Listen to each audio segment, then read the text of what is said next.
Ministre e Shëndetësisë, Evi Sala, ka prezantuar prioritetet e qeverisë për transformimin e shërbimit onkologjik në të gjithë vendin. Gjatë një konference pro media, të dhënë paraditën e kësaj të enteje, Ministrja Sala bëri me dije krijimin e Institutit Kombëtar të Kancerit dhe të Rjetit Kombëtar të Tumoreve, duke paralajmëruar gjithashtu një analizë të plotë të situatës aktuale të shërbimit. Ndërsa shtoi se, sa i përket problematikës së mungesës së medikamenteve mjekësore të onkologjiku, po kërkohen zgjidhje definitive, duke teksuar se brenda këtij viti, në ambientet e spitalit, do të vinë brakiterapia si dhe PET-CT skeni.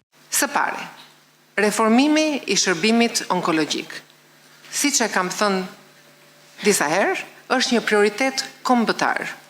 Sëmundjet tumorale janë një sfidë globale, pasi kanceri po kalon incidencë sëmundjeve kardiake, pra bëhet një sëmundje kronike.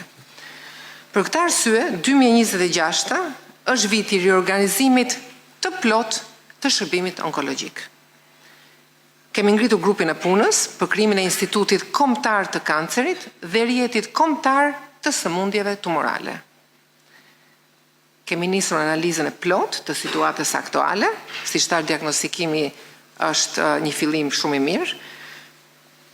Për këtë po shohim shpërndarjen e sëmundjeve e sëmundshmërisë sipas rajoneve, kapacitetet në nivel tercial dhe rajonal, si dhe nevojat për infrastrukturë, pajisje dhe barna.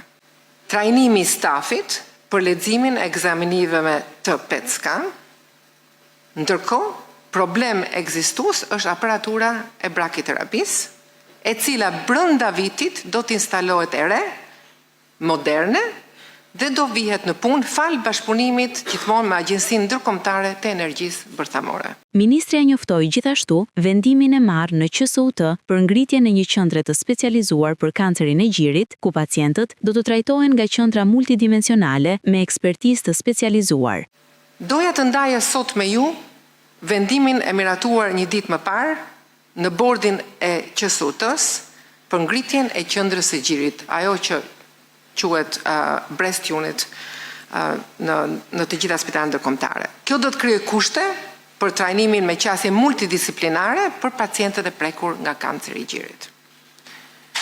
QSUT-ja ka staf të trajnuar dhe ka realizuar ndërhyrjet e para për rikonstruktimin e gjirit përmes protezave të financuara nga buxheti i shtetit.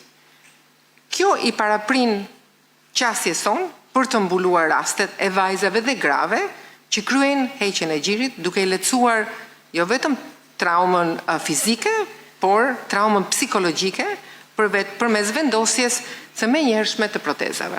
Onkologjiku është një nga departamentet që ka patur një sër problematikash të denoncuara her pas here nga pacientët dhe gazetarët, duke filluar që nga mungesa e barnave mjekësore që nevojiten e deri tek pajisjet e duhura që nevojiten për identifikimin dhe trajtimin e sëmundjeve tumorale.